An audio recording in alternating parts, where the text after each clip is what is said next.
upon the clouds of heaven, Christ shall come to earth again. Will the world be glad to see him when our Lord shall come again? Et c'est pourquoi ces deux passages se trouvent justement l'un à côté de l'autre. Dans l'un, l'homme ne vit pas de pain seulement, mais de toute parole qui sort de la bouche de Dieu. Et puis, l'autre passage dans l'évangile de Jean, j'ai une nourriture que vous ne connaissez pas. Jean 4, 32. Ma nourriture, c'est de faire la volonté de celui qui m'a envoyé.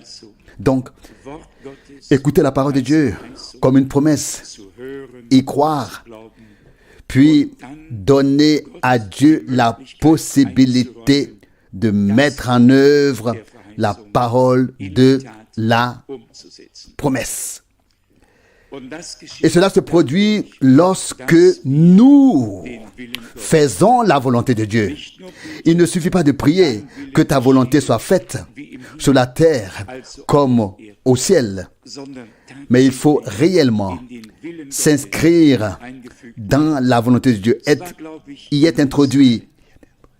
Je crois qu'il n'y a jamais eu en nous un désir aussi fort qu'aujourd'hui de faire réellement la volonté de Dieu.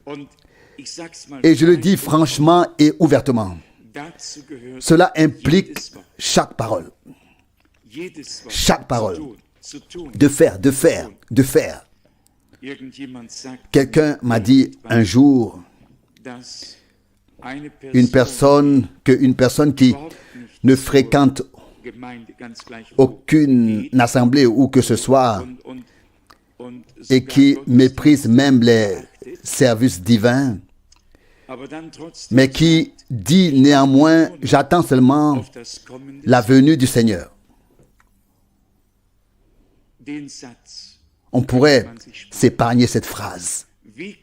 Comment pouvons-nous dire en toute bonne conscience, nous attendons la venue du Seigneur, mépriser le peuple de Dieu, laisser les assemblées être des assemblées, ne nous soucier de rien de ce que Dieu a dit, et cela inclut également notre part dans le royaume de Dieu, avec ce qu'il nous a confié.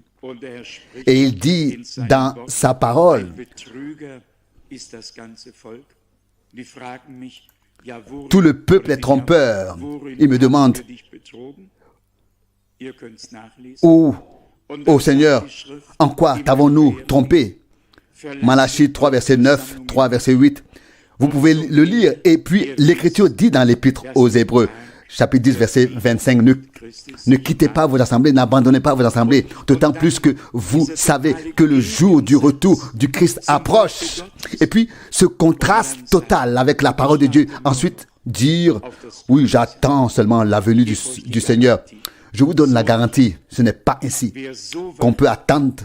Celui qui attend ainsi attend à 100% en vain. Ne croyez pas que Dieu se laisse moquer. Ne croyez pas que Dieu regarde sa parole être foulée aux pieds et dit ensuite, tu as bien fait. Va maintenant à la joie.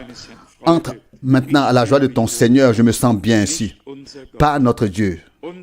Notre Dieu a laissé une parole que nous devons respecter en tout point.